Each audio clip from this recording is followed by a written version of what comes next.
Hi guys, Vol here. As you know, we had Butcher 3 come out recently, and obviously the third incarnation of Butcher, the Butcher Unleashed. And yeah, I've got to say that the previous two versions of Butcher didn't really do it for me in terms of being inspired by the mechanics. Didn't especially want to play them on the tabletop. They are both decent casters, especially Butcher 1. Butcher 2 obviously is let down by his random focus mechanic. Neither of them, were considered extremely top tier casters in the tournament scene. I think Butcher 1 probably better than Butcher 2 in the long run. Almost took Butcher 1 to a tournament at some stage, and I played a few practice games with Butcher 2. Butcher 3, when his rules first hit everybody, I was thinking, yeah, a bit more of the same, really. The guy doesn't support his army very much. He still has the same exact stats, the same weapon. They've changed his feat and his spell list around a little bit. I don't really see this guy seeing much play at the top tier. Now, that was then when he first came out and I first read his rules and saw his model. Since then, I have had time to analyze what he does, what he can actually do potentially, and how he actually works with your army. And I played a game with him last night using a proxy. I just picked up a couple of Argus from my Circle collection and Butcher 2 and slapped them down on the table and played against my most regular Thursday night practice opponent, and really love the guy now. And what happened recently, of course, as you know, is that the Butcher Unleashed Collector's Edition 10 Years of War Machine came out. That was available, and I think they sold about 1,000 units within a day, and it's strictly limited to 1,000 units. Kind of hitting myself for not going for it now, because buying that set means that you can play Butcher maybe 4 or 5 months earlier than he's supposed to come out. I'd actually love to play this guy in the tournament scene now, and we'll talk about why very soon, but I'll say this now and I'll say this at the end of the video. If there's anybody who purchased the set who would consider selling the models, I would happily buy them off you. If you, for some reason, decided that you spent too much money and you needed that money elsewhere and you want your money back, I can certainly reimburse you there and get the model. Or if you just simply want to make a little bit of money out of me and sell it to me for a little bit more than what you originally paid, that's fine too. We can set something up. So send me an email, send me a message if you have some way of me getting hold of this model, because I'm actually really keen to play him at an event now. Let's have a talk about why I like him. Got his cards here, so let's have a look at the first image. Butcher Unleashed, Commander Zoctafir here. He's got the same stats, still got Terrace, same weapons, same everything, still 20 hitboxes. Importantly, he's focus 6. He's not generating focus randomly.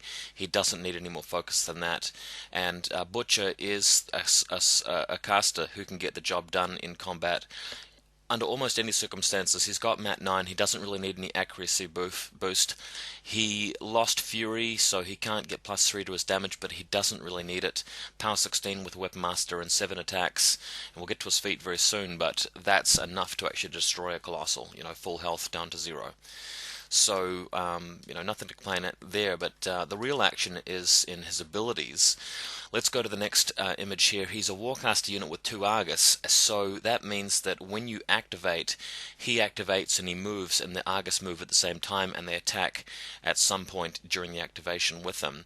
But with Vengeance, normally Vengeance is not applicable here because, if you lose Butcher, he's dead. But if one of the Argus die, obviously you don't lose the game, and Butcher himself can make a 3-inch move. So if we went back to the previous card there, movement 5, plus 3 inches for charging, speed 8, plus reach, that's 10-inch threat range. If you have attacked with your Argus, that turns into a 13-inch threat range. And the thing is, if you've send your Argus straight in there and they're killing enemy models, your opponent can't really ignore them. So there is going to inevitably come a turn here, unless your opponent just completely just refuses to kill your Argus, that he's going to have a 13-inch threat range right off the bat. Let's go to the next card, which is a spell list. Now, first spell, Energizer. Immediately you look at that and you think, well, if he's got a 10-inch threat range, 13 inches with the Argus dying, that becomes 16 inches with Energizer. And importantly, you can use your Energizer before he charges or after he charges, so you can get around an angle. The Argus will actually be sped up by the Energizer as well. So will his Jacks, and I think that's quite important, because if you're playing with Beast 09, if you're playing with a Devastator, I'd run either of those Jacks with him or a Juggernaut. They're going to get some mileage out of it. So that's one spell that really does affect your army if you're willing to invest a little bit in your Jack or your 2 Jacks. but definitely Energizer helps his non-linear assassination threat range. Flashing Blade, okay, so he doesn't have 360 vision anymore, but he's not attacking his own guys with Flashing Blade anymore, and Flashing Blade allows you to actually get into position. Don't forget that he can charge something, Energizer, and then have his free initial attack, and Flashing Blade the things that he wants to kill. So great, opportunity to actually use the feat in terms of attrition. We'll get to the feat in a moment, but the abilities here in attrition. Next spell is the new signature spell that no caster has. Butcher's the first one to get it, so he basically picks everything up within 5 inches, even stuff in his back arc that's an enemy model, and just shoves everything towards him 5 inches. Don't forget, they can't be shoved through walls, they can't be shoved through terrain or anything like that as easily, but if you've got a clear line, you've increased his threat range by another 5 inches. So previously we were talking about him getting up to 13 inches because of Energizer and Vengeance. Impending Doom will make that 19 inches. There you go. In fact, I don't think I've done that maths right there. He's got 10 basic, including reach, but we have to cut that back to 8 because reach won't actually stack with impending doom, if you think about it. So 8-inch threat. Then he's got 11 if you include vengeance, 14 including energizer, plus 5, 19 impending doom. That's the correct maths. No, I still don't think I've got it right. God, it's so confusing with this guy. 8 inches plus 3 for energizer is 11, plus 3 for vengeance, that's 14. God, you guys can hear my brain taking over. Plus 5 in Pendulum. I've got that right. Obliteration, wouldn't really cast it that much, but it's a power 15 spell. In a pinch, it's worth it. I mean, you might really want to take Wishnailer with it because I don't think Warcaster unit precludes him from having an attachment. Wishnailer will mean that you're getting a Cyto boost on all the blast damage rolls as well, which is amazing. And his last spell, Silence of Death, is only upkeep, which Wishnailer can make you upkeep for free. But this spell is critical, and this is the one spell that makes me think, yes, this guy is actually way better than I originally thought he was. You can't transfer damage, and you can't heal, and you lose tough against Butcher, or one of his jacks, or one of his units. That means against hordes, you can threaten them from all that distance away, and they can't transfer. That's huge. Archangel. If you attack the Archangel, or the Mound King, or the Mammoth, or something like that, and you kill its spirit or its mind, it's just not going to be able to it's just not going to be able to retaliate back and kill you. And you'd always take Great Bears with Butcher because the Great Bears have precision strike. They can actually go in and they attack and they choose the column that wipes out the beast's spirit or mind, and then they're screwed. So just an amazing spell.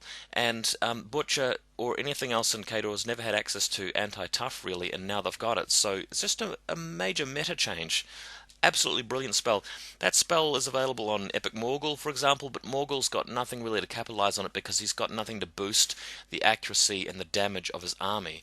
Whereas with Khador and with Butcher, you don't have that problem, which is amazing. Next photo is the feat card. He gains 6 points, and that's at any point in his activation. He spends his 6 already, he gets another 6. And all enemy models will automatically fail command checks. Now, I've got to be careful there. If you charge into range of a unit and then pop the feat, they'll already be in your melee range, so they don't have to take the check. But if you charge and leave one of your Argus nearby, what you can do is you can Energizer and move the Argus in range after popping the feat, so they automatically fail their terror checks because the Argus causes terror as well, as you can see on the next card. So looking at the Argus, he's speed 6, he's got 8 boxes. Don't forget that Butcher only has 4 Warjack points, but you've got 4 Warjack points even though essentially you're getting, models added to your army that are worth at least 2 points each by my reckoning. So he's actually got the equivalent of plus 8 Warjack points if you think about it, which is just fantastic. I mean, it's really good that he is so efficient with the points. But these guys also have Combo Strike. If we move to the next part of the thing here, they had Mat 5, so with Gang, they're going to Mat 7. With Power 11, plus 4 is 15, plus another 2 from Gang, 17 with the combo charge.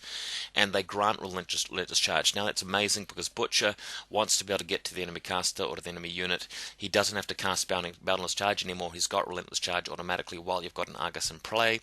The Argus have Sprint. Butcher doesn't have Sprint, but that's fine. And they have Circular Vision. So really, really cool stuff.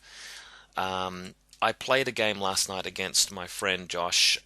What happened in that game is that I saw a situation where Butcher could go after Pythagoras, who was hiding behind an Archangel, came very close to killing him because I was playing with Madeline, and Madeline was almost within 9 inches of one of his Legionnaires. Had that been a range, Butcher would have had not, so much a 19-inch threat range, but a 22-inch threat range, and I would have just killed Thagros off the bat because he couldn't have transferred.